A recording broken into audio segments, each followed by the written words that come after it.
성경 말씀 보겠습니다. 요한복음 15장 5절부터 8절까지 말씀입니다. 요한복음 15장 5절부터 8절까지 말씀입니다.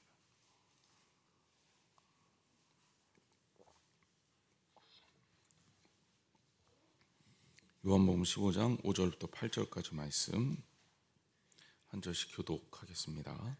나는 포도나무요 너희는 가지라.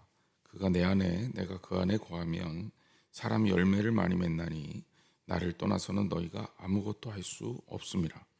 사람이 내 안에 거하지 아니하면 가지처럼 밖에 버려져 마르나니 사람들이 그것을 모아다가 불에 던져 사르느니라.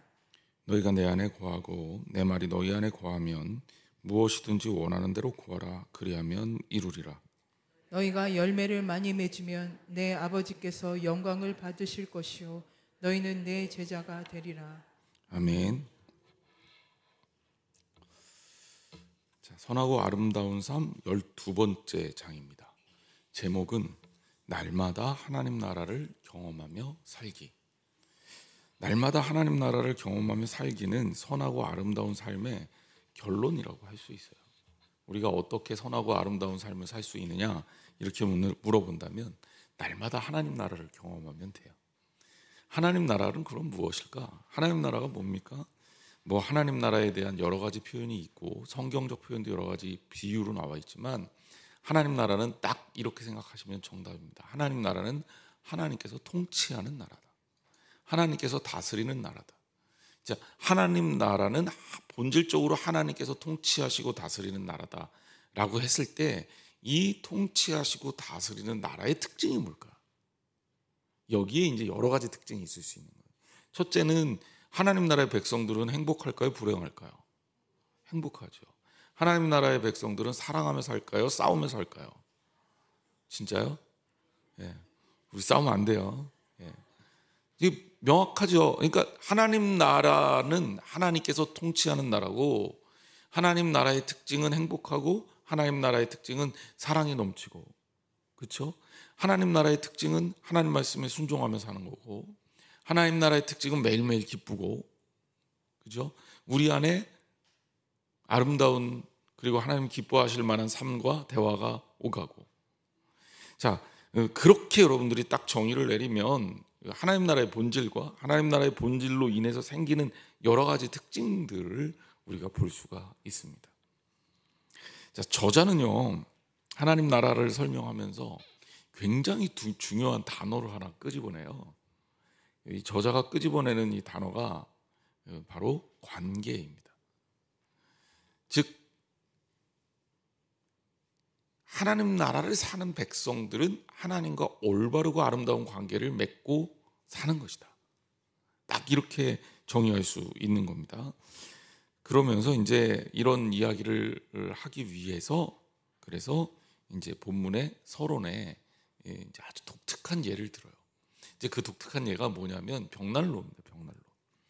그러니까 눈 오는 날 벽난로에서 모닥불을 앞에서 불을 쬐고 있는 것. 여러분들이 이제 우리 문화하고 좀 안 맞잖아요. 그러니까 느낌이 잘 안 오지만 외국 사람들에게 이 벽난로라는 문화는 굉장히 좀 향수가 있는 그런 문화입니다.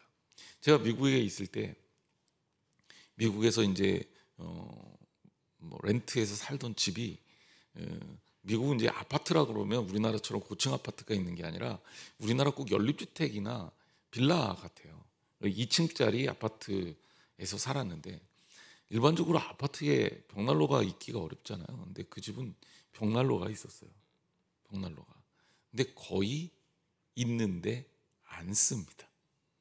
그러니까 보통 이제 땅덩어리가 넓고 집들이 이렇게 좀 있으니까 벽난로를 이제 피우는 경우, 떼는 경우가 있지요.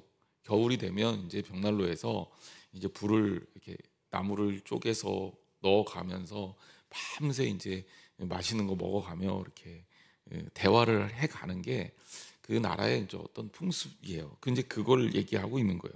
눈 오는 날 벽난로에서 모닥불 앞에서 불을 쬐고 있는 거 참 편안하다. 그럼 이제 마음이 확 열려서 이제 대화도 하게 되고 행복감도 느끼고 따뜻한 느낌도 드는 거죠. 근데 요즘에 많이 벽난로는 있지만 사용을 안 하고 심지어 그냥 모형으로만 만들어 놓은 집들도 있더라고요. 최근에 짓는 거. 그럼 여러분 이렇게 질문할게요. 왜 벽난로가 있는데 사용 안 할까요? 예? 왜 그럴까요? 우리 안 써봐서 잘 모르겠지만 굉장히 귀찮습니다. 귀찮아요. 일단 나무를 계속 공급해 줘야 되는데 그 나무 어떡합니까? 장작 뭐 산골 같으면 패야 되고 장작 구해야 되고 아니면 마트에서 사야 돼요. 마트에 장작을 따로 팝니다. 그럼 그런 거 사갖고 쌓아놓고 해야 돼요. 두 번째 그 연기하고 숯하고 그거 다 치워야 돼요. 그러니까 뭐 나무 떼는 것만 중요한 게 아니라 그 떼고 나서 그 다 달라붙잖아요. 그럼 그거 다 청소해야 된단 말이에요. 이 산타클로스가 굴뚝 타고 들어오다가 폐병 걸렸다는 얘기가 있잖아요. 아, 처음 들어보셨나요? 그러니까 이게 쉽지가 않은 얘기란 말이에요. 그래서 제가 우리들이 공감할 수 있는 어떤 상황이라면 어떤 상황이 될까 이렇게 생각을 해봤는데 우리나라로 따지면 그 아주 추운 날 아랫목에 배 깔고 이불 누워서 이불 덮고 그리고 군고구마나 김치 부친 게 뭐 이런 거 간식 먹는 그런 모양이라고 할까? 자, 근데 벽난로 얘기로 다시 돌아와서 벽난로가 그렇게 계속 따뜻하게 이 따뜻함과 행복을 느끼려면 그러면 관리가 필요하잖아요. 아까도 얘기했지만 이 귀찮기 때문에 사람들이 요즘에는 많이 안 하고 이제 우리나라 온돌은 정말 기가 막힌 거거든요. 그런데 이 외국에서도 이제 우리나라 온돌처럼 시스템을 갖추기가 너무 비싸서 못 하는데 되게 부러워하는 시스템이기도 합니다. 그런데 어쨌든 벽난로를 이렇게 움직이려면 장작의 공급이 있어야 되고 지속적으로 불이 꺼지려고 그러면 땔감을 계속 넣어줘야 됩니다. 이제 이게 우리의 신앙생활과 같다. 이제 이렇게 비유하면 돼요. 벽난로가 타오르는 동안에 그 벽난로 안에서 앞에서 이렇게 불을 쬐면서 도란도란 이야기 나누고 맛있는 거 이렇게 구워 먹고 그리고 간식도 나눠 먹고 그러면서 가족이 이렇게 시간을 보내면 너무 행복한데 이렇게 행복하게 살기 위해서는 뭐가 필요하냐? 지속적인 관리가 필요하다는 거예요. 그 관리가 어떤 거냐? 예를 들자면 장작의 공급이 있어야 돼요. 그 장작의 공급이 영적으로 따지면 새벽 기도가 될 수 있고 또 경건의 시간이 될 수 있고 또 예배에 참석하는 시간이 될 수 있고 속회가 될 수 있고 성경 공부가 될 수 있고 하나님 말씀 듣는 나만의 시간이 필요하고 뭐 그런 겁니다. 이제 이 제임스 브라이언 스미스 목사님이 했던 이런 이야기를 쓴 결정적인 이유가 요즘 크리스찬들의 이런 문제 때문에 그래요. 많은 크리스찬들이 나 하나님 믿으면 돼. 믿으면 돼. 믿으면 행복해. 믿으면 복받아. 이제 이걸로 우리가 모든 것들을 다 잘 살아갈 수 있다고 이야기한다면 이것은 착각이라는 거예요. 우리가 신앙생활을 잘한다는 건 뭐냐면 이 신앙생활을 잘하기 위한 영적인 공급이 있어야 된다. 한마디로 얘기하면 하나님과 관계 유지를 위한 교제가 주님과 있어야 된다라는 겁니다. 제가 사랑하는 동생이 있어서 제가 너무너무 예쁜 여자친구를 소개팅을 시켜준 적이 있어요. 제가 대학교 다닐 때. 그래서 정말 너무너무 괜찮은 여자애를 소개를 시켜줬더니 이 녀석이 만나고 나더니 너무 마음에 든대요. 그러더니 1년에 4번 만나요. 계절 바뀔 때. 자, 오래 갔을까요? 중간에 끝났을까요? 어떻게 알아요? 연애 다 해보셨군요. 당연하죠. 자주 안 만나면 관계가 진도가 안 나갑니다. 사람과 사람 만나는 것도 그래요. 아무리 가깝고 아무리 친해도요. 친구 사이도 그래도 전화라도 하고 그래도 얼굴이라도 보고 가끔씩 밥도 먹고 이렇게 해야지 관계가 형성이 되는 거예요. 하나님과의 우리와의 관계는 물론 믿음이 전제되는 것이지만 관계가 중요한 거예요. 여러분들이 영적 생활을 한다는 것은 영적인 삶을 누린다는 것은 하나님 나라의 삶을 누린다는 것은 하나님 나라의 관계를 예수 그리스도를 통해 이루고 있는 거예요. 여러분은 얼마나 주님하고 만납니까? 얼마나 하루에 몇 번씩이나 얼마나 몇 번이나 또 어떤 마음으로 하루하루를 삽니까? 일주일에 한 번 교회 나가서 1시간 예배 드리는 거 가지고 된다고요? 그 예배 시간도 지루해서 목사님 또 오늘은 또 이렇게 설교가 길어. 저런 얘기는 안 해도 되는데 그렇게 설교 분석까지 해가면서 듣는 분들이 있는데 그거 해가지고 하나님과 관계가 온전하게 유지된다고 생각하십니까? 그러면 이렇게 아주 심플하게 다시 한번 얘기해보죠. 운동을 하는 사람이 운동을 하루 막 열심히 했어. 그리고 한 달 동안 움직이지도 않아요. 자, 그러면 운동을 하면 건강에 좋다는 거 아는 게 중요하고, 운동을 그래 나 그래도 한 달에 한 번 했어, 이게 중요하나요? 아니면 조금씩이라도 규칙적으로 매일매일 하는 게 중요하나요? 너무 쉽죠? 이렇게 생각하면 너무 쉬워요. 가끔은 참 인간이 참 불편한 존재다라는 생각을 할 때가 있어요. 다큐멘터리 동물의 세계 뭐 이런 거 보면 사자나 호랑이 이런 애들은 한번 먹으면요 막 일주일씩 사냥 안 해도 되더라고요. 그리고 배부르면 배 깔고 누워 있어도 아무 상관없더라고요. 근데 우리는 하루에 3번씩 먹어야 돼. 세상에 그렇게 불편한 존재가 어디 있을까? 그래서 그런 생각을 했어요. 왜 하나님은 우리가 하루에 한 번도 아니고 3번씩이나 밥을 먹게 만드셨을까? 이왕이면 조금 자주 안 먹고 오래 갈 수 있도록 하면 얼마나 좋을까요? 그죠? 한 달에 한 번만 딱 밥 먹고 한 달 내내 밥 안 먹으면 그래도 살 수 있으면 우리 좀 잘 살 수도 있고 뭐 할 수 있는 시간도 굉장히 많잖아요. 제가 결혼하고 저희 아내를 보면서 느끼는 게 있어요. 애들 키우니까 아침, 점심, 저녁 세 끼 챙겨주면 하루가 다 가더라고요. 도대체 쉴 여유가 없는 거예요. 그래서 제가 옆에서 맨날 그럽니다. 대충 챙겨, 대충. 애들 그냥 시켜주고 이제 그러면 이제 우리 애들이 다 문제가 생기겠죠. 이제 여러분, 세상 일에서의 지혜를 배우세요. 가끔 저는 식사 기도를 하루에 3번씩 한다는 사실이 그나마 다행이다라는 생각을 해요. 어렸을 때부터 부모님한테 배웠던, 저희는 그 룰이 있었거든요. 아침 식사하려고 아침에 딱 모이면 노래부터 해야 돼요. 날마다 우리에게. 이거 안 부르면 큰일 나요. 그래서 그거 부르고 그다음에 이제 돌아가면서 자녀들도 돌아가면서 기도를 시켰거든요. 그래서 기도를 하고 그리고 식사를 했던 기억이 납니다. 식사 기도가 몸에 밴 거죠. 그러면 하루에 적어도 3번은 주님을 생각할 수 있다는 거죠. 이제 물론 이제 나중에 습관화되면 눈만 딱 감았다 뜨는 걸로 기도한 척하는 경우도 있지만, 우리가 그렇게 기억하고 반복적으로 주님을 생각하는 것은 굉장히 중요합니다. 여기 잘못된 가르침이라고 말하는 게 두 번째는 뭐냐면 유일한 규칙으로 만들어서 지키는 율법적 삶에 대한 이야기예요. 그러니까 첫 번째는 뭐냐면 한 번 주님 만나면 됐지 지속적 관계를 갖는 거 이거 중요하지 않다. 이단들이 가끔 그렇게 가르쳐요. 야, 속죄는 한 번만 받는 거야. 회개 여러 번 할 필요 없어. 여러분, 하나님 예수 그리스도의 피로 우리가 그리스도의 자녀가 되는 거 그거 맞아요. 그렇게 한 번으로 예수 그리스도와 아름다운 관계를 이어가는 거예요. 그런데 그 이후에 아무것도 안 해도 된다? 말도 안 되는 얘기예요. 왜? 우리는 끊임없이 주님과 그 관계를 유지해야 되는 거예요. 자, 그 다음에 또 하나의 아주 우리가 잘못 알고 있는 것은 우리가 어떤 것들을 율법이나 규칙으로 만들어서 지키는 거예요. 그 굉장히 이게 위험한데, 이게 형식화되면 위험합니다. 제가 이제 그런 얘기했는데, 기독교는 종교가 아니다. 기독교는 하나님과의 이 관계지 어떤 것을 지키라고 하는 종교가 아니다. 그런 말씀을 주일날 드린 적이 있습니다.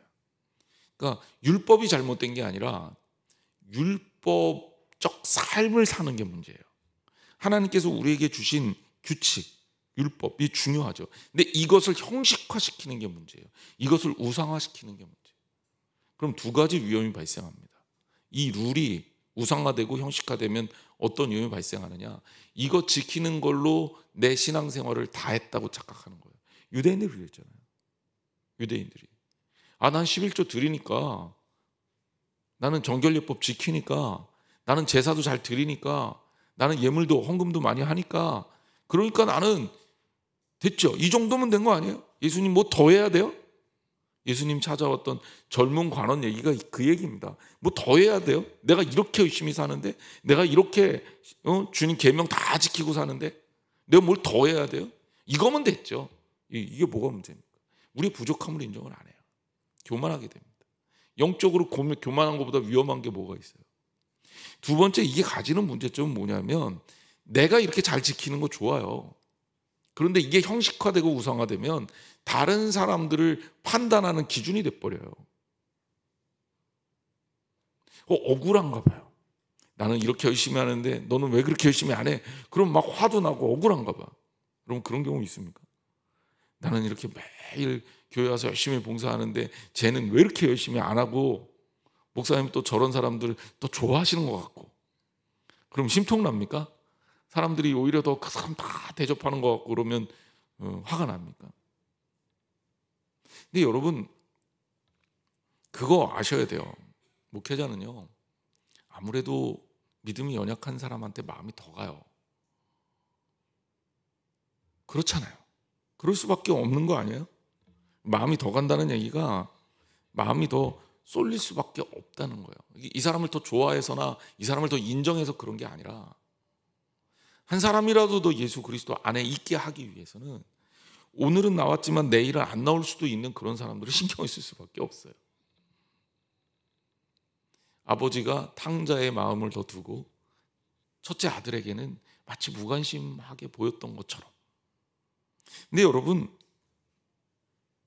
이 율법이 형식화되고 우상화되면 나타나는 현상 중에 하나가 남을 이 율법적 기준에 놓고 정죄하는 거예요. 이렇게 되면 안 된다는 거죠. 안 된다는 거예요.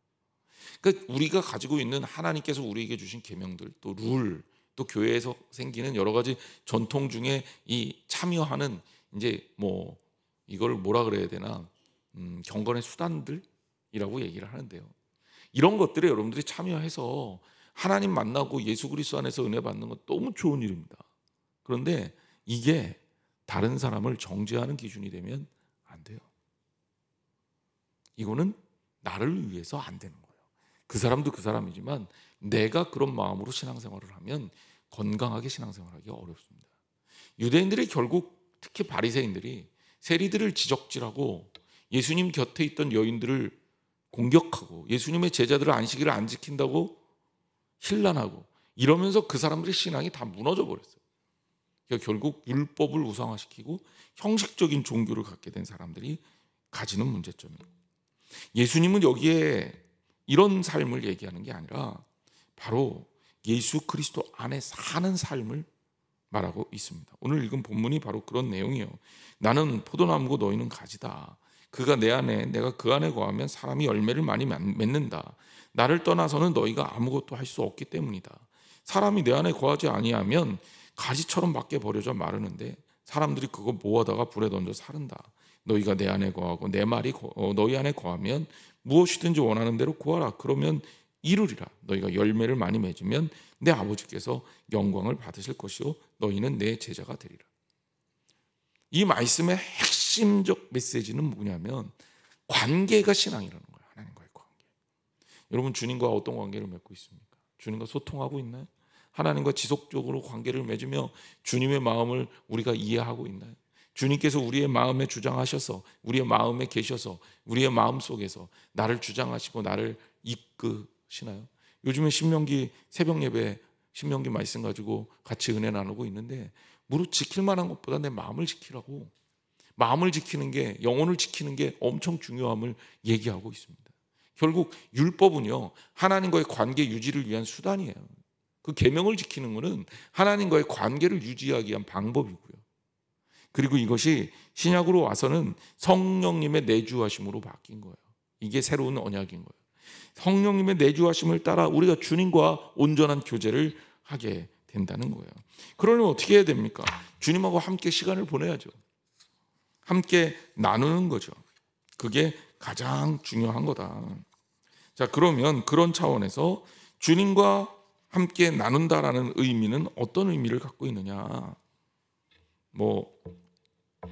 57페이지입니다. 우리 교재에 뭐라고 말하고 있냐면 제목이 한 가지 핵심과 네 가지 이미지 이렇게 돼 있는데 이게 읽어보면 핵심이 뭔지는 모르고 네 가지 이미지만 나왔어요.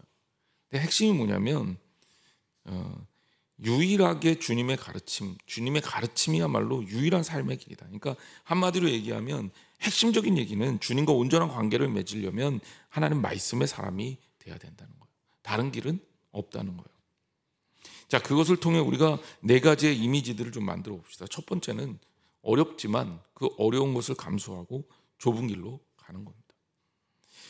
마태복음 7장 13절에서 14절 우리 본문에 있죠. 교재에 있으니까 같이 한번 읽어보겠습니다. 시작. 좁은 문으로 들어가라. 멸망으로 인도하는 문은 크고 그 길이 넓어 그리로 들어가는 자가 많고 생명으로 인도하는 문은 좁고 길이 협착하여 찾는 자가 적음이라. 이 좁은 문, 좁은 길 이런 표현을 왜 예수님께서 우리에게 쓰셨을까요? 저는 이제 성경을 볼 때 처음에는 이게 이해가 안 갔었어요. 진리가 너희를 자유케 하리라. 예수님이 우리에게 자유를 논했다고요. 그리고 자유를 주실 것처럼 얘기했어요. 그래서 그 말을 붙들고 복음서를 다시 읽는데 복음서에 자유를 주기보다는 예수님이 구속하시는 내용이 더 많아. 이것도. 아니 넓은 길을 가든 좁은 길로 가든 그냥 내가 선택해서 가고 어디로 가든 예수님이 따라와 주시면 좋은 거 아니에요? 근데 그게 자유지. 좁은 길로 가래. 좁은 문으로 가래. 좁은 문으로 간다는 얘기는 뭘까요? 일단 협착해요. 찾는 자가 적어요. 불편해요. 베드로한테는 예수님이 뭐라고까지 얘기했냐면 너 젊어서 네가 원하는 대로 다녔지 이제는 안 돼. 내가 가라는 대로 내가 제시하는 대로 가야 돼. 아니 근데 그게 무슨 자유야? 이렇게 얘기한 거죠. 또 이렇게 생각할 수 있는 거죠. 좁은 문이라는 의미는 뭡니까? 어렵고 힘든 길을 그런 문을 의미해요. 쉬운 거 아니죠. 하지만 이 쉽지 않은 것이 필요한 거예요. 쉽지 않은 것은 바로 하나님 말씀을 따른다는 것입니다. 자유는요 내 마음대로 하는 자유가 아니라 예수 그리스도를 믿음으로 누리는 우리의 한계를 넘어서는 자유를 말해요. 그러니까 그 자유를 내 마음대로 하는 자유로 착각하면 안 돼요. 제가 되게 좋아하는 말이에요. 그래서 제 그 대학 다닐 때 책에 내 좌우명처럼 맨날 썼었어요. 그게 뭐냐면 어거스틴이 한 얘기예요. 하나님을 사랑하라. 그리고 내가 하고 싶은 것 네 마음대로 해라. 와, 어거스틴이 되게 좋은 말했네. 그러면서 뒤에 말에 강조점을 두고 그 말을 적어놓고 그래 나는 하나님 사랑하고 그리고 나만 내 마음대로 살 거야. 이제 그렇게 해석을 하고 이제 그렇게 편안함을 누리려고 했습니다. 그런데요 나중에 알았어요. 하나님을 진짜 사랑하면요 내 마음대로 해도 하나님의 그 뜻을 벗어나질 않아요. 하나님 진짜 사랑합니다. 하나님을 사랑하면서 내 뜻대로 하는 거 여러분 그게 내 뜻이 아닌 거예요. 이미 하나님을 사랑하면 내 뜻이 하나님의 뜻과 맞나요. 그러니까 그게 어거스틴이 그 얘기를 한 게 너 마음대로 해 여기에 방점이 있는 게 아니라 하나님을 사랑하게 되면 이 땅 만물 그리고 이 세상을 살아가는 그 삶의 모든 선택이 하나님을 기뻐하시는 선택이 된다는 뜻이더라고요. 좁은 문이라는 의미가 그런 의미입니다. 그리고 예수님이 말씀하신 자유는요 그것을 통해 우리가 누릴 수 있는 한계를 넘어서는 걸 얘기해요. 여러분 우리 마음대로 사는 거 이게 자유로운 것 같지만 진짜 자유롭습니까? 시간 속에서 우리가 자유로울 수 있나요? 마음대로 살면 자유롭습니까? 마음대로 살아도 알고 보면 우리는 불교에서는 그걸 부처님 손바닥이라고 얘기하죠. 한계 속에 갇혀 살아요. 한계 속에 갇혀 삽니다. 시간이라는 한계 속에 갇혀 살잖아요. 어느새 우리가 또 나이를 먹었네요. 그죠? 그래도 나이가 2살 깎여서 저는 생일 안 지났으니까 2살 깎였어요. 그래서 어려진 자기 위로의 착각을 하고 있지만 우리 어쨌든 시간이 가면서 나이라는 한계 속에, 시간의 한계 속에 갇혀 살죠. 공간의 한계 속에 갇혀 살잖아요.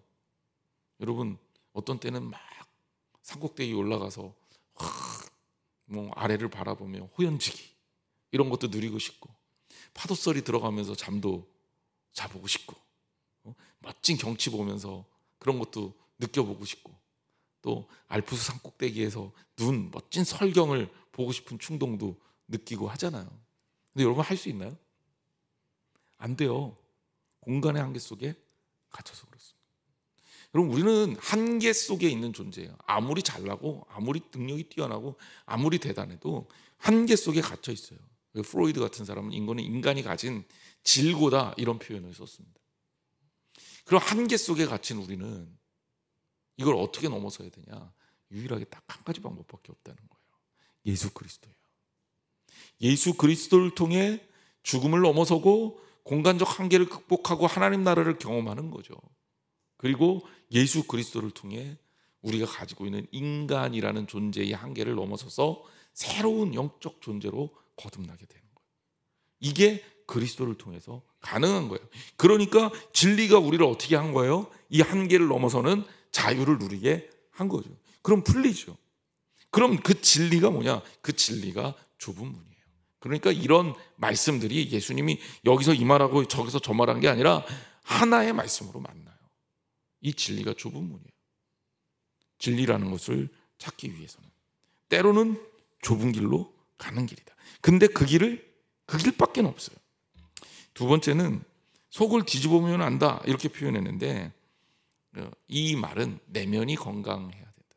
바울은 이 표현을 속사람이라는 표현을 썼고요.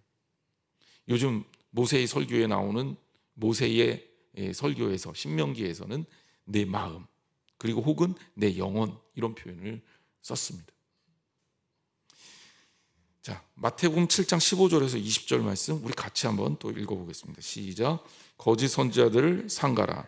양의 옷을 입고 너희에게 나아오나 속에는 노략질하는 일이라. 그들의 열매로 그들을 알지니 가시나무에서 포도를 또는 엉겅 귀에서 무화과를 따겠느냐. 이와 같이 좋은 나무마다 아름다운 열매를 맺고 못된 나무가 나쁜 열매를 맺나니 좋은 나무가 나쁜 열매를 맺을 수 없고 못된 나무가 아름다운 열매를 맺을 수 없느니라. 아름다운 열매를 맺지 아니하는 나무마다 찍혀 불에 던져지느니라. 이러므로 그들의 열매로 그들을 알리라. 아멘. 자, 이 말씀은 무슨 얘기냐면 우리들이 경험할 때 늘 언제나 겉에만 건강해서는 안 된다는 거예요. 겉에가 건강한 게 진짜 건강한 게 아니잖아요. 내면이 건강해야 되잖아요. 내면이. 그래서 이 거짓 선지자들에 대해서 이렇게 얘기하고 있는 거예요. 양의 옷을 입고 너희에게 나오지만 결국은 속에는 노략질하는 일이다. 자, 거짓 선지자들에 대해서는 예언서에 예레미야서에 보면 하나냐라는 선지자가 아주 대표적으로 나오는 인물입니다. 하나님 말씀 못 받았어요. 하나님께서 하나냐를 통해서 말씀하지 않으셨어요. 근데 하나님 말씀 받은 것처럼 거짓말을 해서 백성들을 미혹합니다. 그래서 결과가 어떻게 됩니까? 자기는 부귀영화를 누려요. 왜? 백성들한테 지지도 받고 시드기야 왕한테 인정도 받는 거죠. 그러니까 얼마나 떠받들고 또 잘 먹고 잘 살았겠습니까? 그 예레미야처럼 진리를 얘기하는 사람은 구박받고 위축되고 그리고 맨날 이제 진짜 구박덩어리인 거죠. 그런데 결국 어떻습니까? 그 사람은 오히려 민족들을 멸망시키는데 일조하는 사람이 됐어요. 우리가 어떤 선지자를 따를 것이냐라는 것을 여러분들이 잘 생각해야 돼요. 이 땅에는 잘못된 사람들, 잘못된 가르침을 하는 사람들이 너무 많아요. 주일날에도 제가 그런 말씀 드렸잖아요. 사람들이 자기의 이익에 충실하게 되고 이익을 위해서 하나님을 수단으로 이용하는 사람들은 거짓 선지자입니다. 그러니까 자꾸 이권을 앞세워서, 그러니까 뭐 그게 보여지는 이권은 아니죠. 그래서 이익을 얻기 위해서 움직이는 사람을 우리는 거룩하고 건강하고 아름다운 사람이라고 절대로 얘기할 수가 없습니다. 이 땅을 사는 거짓 선지자들, 이 땅에 정말 많은 거짓 선지자들이 바로 그렇게 사람들에게 거짓말을 하는 거죠. 지금도 뭐 미국도 마찬가지입니다. TV 틀면 TV 부흥사들이 와서 막 해요. 결국은 뭐냐면 돈 보내란 얘기예요. 마치 축복을 자기가 만들어서 줄 것처럼 얘기합니다. 여러분, 하나님이 주시는 거예요. 하나님이. 그거 잊으시면 안 돼요. 하나님 마음에 들어야 돼요. 하나님 마음에. 하나님이 기뻐하시는 일을 해야 돼요. 헌금도 하나님이 기뻐하시니까 하는 거예요. 그러니까 여러분들이 다른 이유 때문에, 어떤 다른 이유 때문에, 다른 원인에서 여러분들이 움직이지 마세요. 우리도 마찬가지예요. 겉으로 크리스찬이 되면 안 돼요. 제가 언젠가 웨슬리 목사님의 설교를 인용하면서 올모스트 크리스찬에 대한 얘기를 했었죠. 기억하세요? 모르는 척 하시는 거죠? 거의 크리스찬은 진짜 크리스찬이 아니다. 거의 크리스찬이 되지 말고 진짜 크리스찬이 돼야 된다. 올모스트가 아니다. 올투게더 크리스찬이 돼야 된다. 그런 말씀 드렸잖아요. 그러니까 올투게더 크리스찬이라는 게 뭡니까? 내면이 크리스찬이어야 되는. 이 내면이 크리스찬이 되려면 하나님과 온전한 관계가 이루어져야 된다. 자, 나무에 무슨 나무인지 몰라. 그런데 가지가 붙어 있어요. 자, 이 나무가 어떤 나무인지 아는 가장 좋은 방법은 뭐예요? 열매를 보면 알아요. 그 얘기예요. 그냥 겉으로 잎사귀가 풍성하다고 그게 우리에게 유익이 되는 나무인지 혹은 쓸모없는 나무인지 알 수가 없어요. 저같이 뭐 나무에 대해서 잘 모르는 사람들은 이게 뭐야? 제가 뭘 모르는데 호기심은 너무 많으니까 그냥 막 외국 가서 버섯 같은 거 보면 막 이거 영지 아니야? 막 그러고 막 따올라 그래요. 주변에서 막 엄청 말립니다. 근데 여러분 정확하게 모르잖아요. 나무도 그런 마찬가지죠. 모르니까. 근데 그 열매를 보면 알아요. 이 얘기가 무슨 얘기냐? 열매가 그 나무를 입증해 준다 이런 얘기가 아니라 결국 가지의 가치는 나무에 붙어 있어야 되고 붙어 있으면 그것에 합당한 열매를 맺는다는 얘기예요. 성도가요. 내면이 건강해요. 하나님께서 기뻐하시는 아름다운 신앙을 가지고 있어. 속사람이 건강해. 그러면 어떻게 될까요? 그것에 따른 열매를 맺게 되겠죠. 하는 일마다 불화일으키고 관계를 다 깨뜨리고 하나님이 기뻐하지 않는 일들을 열심히 만들어가면서 그러면서 나 하나님 믿는다 그러면 개천막해요. 물론 우리가 연약하니까 그럴 수 있어요. 하지만 좋아져야 되는 거예요. 성장해야 되는 거예요. 부족할 수 있어요. 여러분 완벽한 사람 되라고 얘기하지 않습니다. 저도 부족한데요. 맨날 실수하고 그리고 이러면 안 되는데 라는 것들도 할 때가 있단 말이에요. 그렇지만 중요한 건 뭐예요? 줄여야죠. 제가 지난주에 말씀드렸잖아요. 저하고 약속했죠. 뭐 약속했는지 기억하시죠? 2가지 약속했어요. 지난주에. 무슨 얘기했죠? 첫 번째, 없는 사람 얘기하지 말자. 2번째, 어떻게 했어요? 부정적인 얘기하지 말자. 어떻게 일주일 동안 지키셨나요? 좀 질문을 좀 바꿔볼게요. 좀 줄이셨나요? 예, 그럼 잘하셨어요. 줄인 것만 해도 엄청 잘하셨어요. 이번 주에 좀 더 줄여봅시다. 조금 더 줄여봅시다. 지난번에 한 주간 동안 그래도 생각하는 동안에는 그래도 옛날 같으면 내가 30분 할 거 10분으로 줄였어. 잘하셨어요. 제가 못했다고 뭐라고 안 할게. 잘하셨어요. 줄였다는 게 잘한 겁니다. 근데 이제는 5분으로 줄여봅시다. 잘 지키다가 축구 보고 감동욕 하다가 깨뜨린 사람들도 있을 거예요. 근데 뭐 다행히 밤에 해갖고 실시간으로는 못하지만 참 속상한 일 많아요. 그죠? 근데 여러분 우리가 부정적인 생각하는 게 나한테 좋지 못하잖아요. 하나님 기뻐하는 일 아니잖아요. 그러니까 내 내면을 관리를 하는 거예요. 내 내면. 누구 위해서 그러라는 얘기가 아니라 날 위해서. 내 속사람이 건강해야 됩니다. 3번째는 아버지 뜻대로 행해야 됩니다. 마태복음 7장 21절에서 23절입니다. 우리 같이 또 읽어보겠습니다. 시작. 나더러 주여 주여 하는 자마다 다 천국에 들어갈 것이 아니요 다만 하늘에 계신 내 아버지의 뜻대로 행하는 자라야 들어가리라. 그날에 많은 사람이 나더러 이르되 주여 주여 우리가 주의 이름으로 선지자 노릇하며 주의 이름으로 귀신을 쫓아내며 주의 이름으로 많은 권능을 행하지 아니하였나이까 하리니 그때 내가 그들에게 밝히 말하되 내가 너희를 도무지 알지 못하니 불법을 행하는 자들아 내게서 떠나가라 하리라. 아멘. 저 마태복음 7장 21절에서 23절 말씀이 우리한테 주는 교훈이 엄청나게 심오한 그리고 또 의미 있는 그런 말씀입니다. 이 참 말씀이 두렵죠. 주여 주여 하는 자마다 다 천국에 들어갈 것이 아니다. 그리고 하늘에 계신 아버지의 뜻대로 행하는 자라야 들어가리라. 주여라는 표현은 내가 하나님 아버지를 내 아버지로 내 주인으로 모시고 있습니다. 이렇게 이야기하고 많은 이야기들을 쏟아내는 사람들을 얘기하는 거죠. 우리가 이런 사람들을 일반적으로 크리스찬이라고 부릅니다. 우리는 크리스찬이라는 기준을 교회에 나오고 교회 출석하고 예배 잘 드리고 그리고 교회 활동하고 봉사하고 이런 것들로 볼 수밖에 없습니다. 그런데 하나님의 기준은 우리가 보는 거랑은 다르다는 거예요. 너 주님 뜻대로 살았어? 이거 물어본다는 거죠. 주님 이름으로 주님을 떠드는 것은 하나님 믿지 않아도 할 수 있다는 거예요.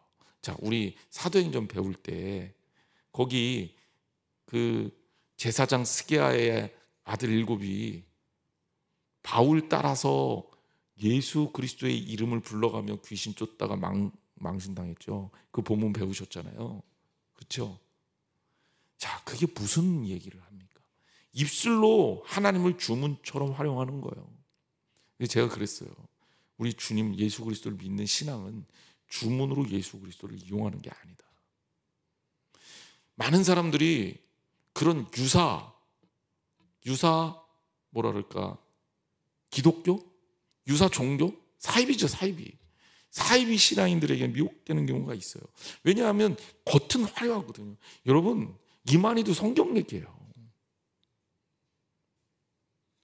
웃기지 않습니까? 하나님 말씀을 얘기해요.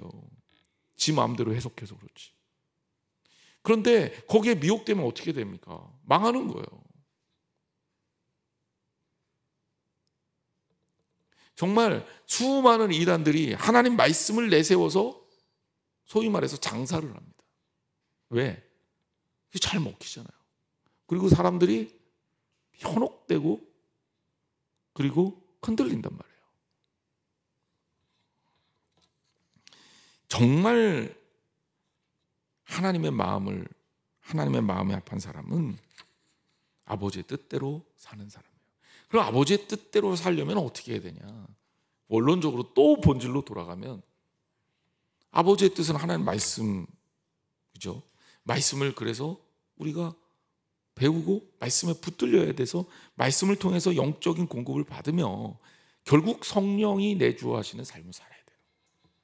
그래야 우리가 하나님의 뜻대로 행할 수가 있어요.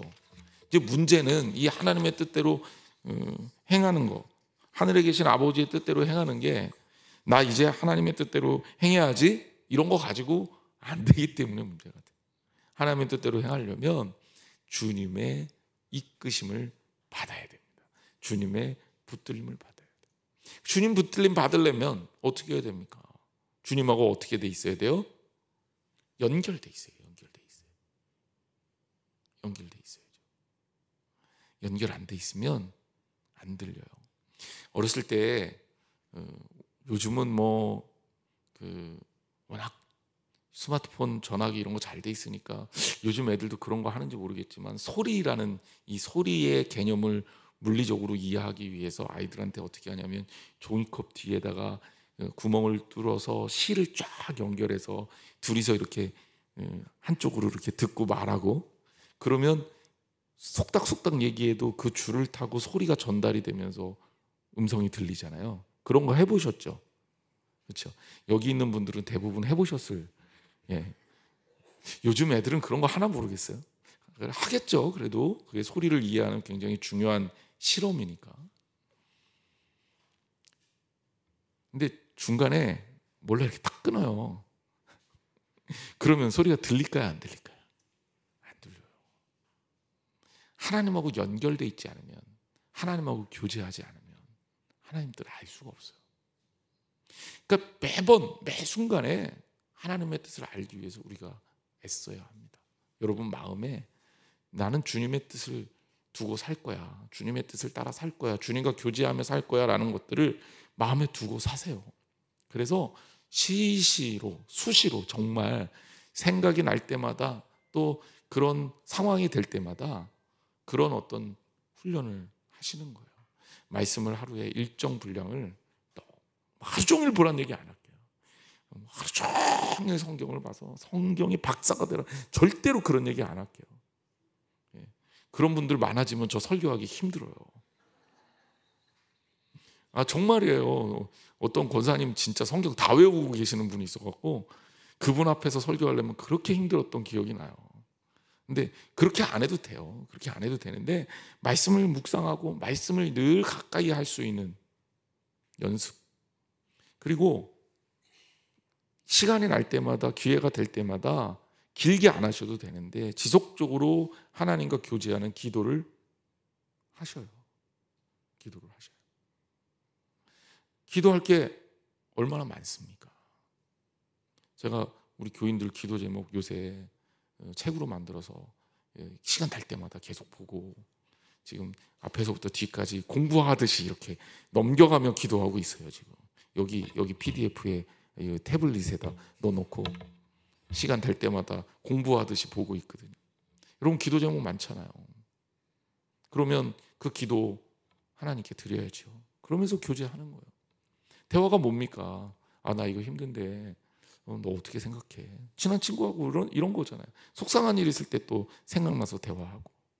하나님하고 기도가 그런 관계예요. 그러니까 기도가 내용도 중요하지만 기도를 통해 하나님과 관계를 유지하는 수단이 된다는 게 정말 중요한 기도의 역할이에요.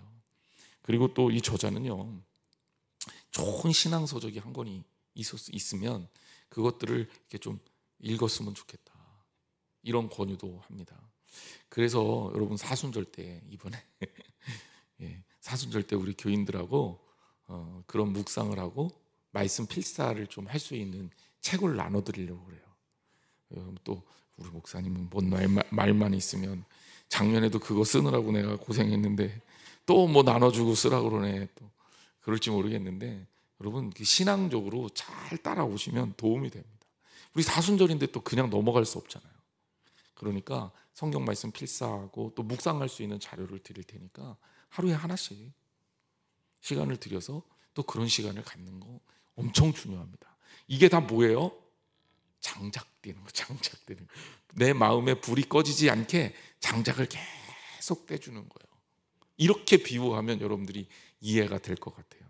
우리나라 옛날에 아궁이 있었을 때 아궁이에 불 꺼지면 추워서 큰일 나잖아요. 불 꺼트리지 말아야지. 그럼 시간 되면 어떻게 해야 돼요? 불씨가 남아있을 때 계속 떼줘야 돼요. 그러니까 우리의 마음에도 하나님과의 관계 유지를 위한 장작들이 필요한 거고, 그 장작들이 때로는 말씀으로, 때로는 하나님에 대한 생각으로, 때로는 기도로, 때로는 찬양으로, 또 하나님과 교제할 수 있는 이런 묵상으로, 또 책의 도움을 받아서 이렇게 여러 가지 의미로 해나갈 수 있는 겁니다. 자, 마지막 네 번째, 반석 위에 집을 세워야 된다. 마태복음 7장 24절에서 27절 우리 같이 읽겠습니다. 시작. 그러므로 누구든지 나의 이 말을 듣고 행하는 자는 그 집을 반석 위에 지은 지혜로운 사람 같으리니, 비가 내리고 창수가 나고 바람이 불어 그 집에 부딪히되 무너지지 아니하나니, 이는 주추를 반석 위에 놓은 까닭이요 나의 이 말을 듣고 행하지 아니하는 자는 그 집을 모래 위에 지은 어리석은 사람 같으리니, 비가 내리고 창수가 나고 바람이 불어 그 집에 부딪힘에 무너져 그 무너짐이 심하니라. 아멘.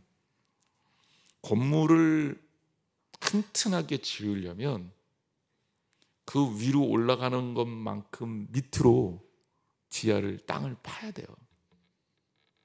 그게 당연한 겁니다. 그리고 또 그게 우리를 흔들리지 않게 해주죠. 우리 성도들 하나님 말씀을 두고 신앙생활을 할 때 건강하고 아름다운 신앙생활을 하려면 흔들리지 않는 신앙을 갖는 게 무척 중요합니다.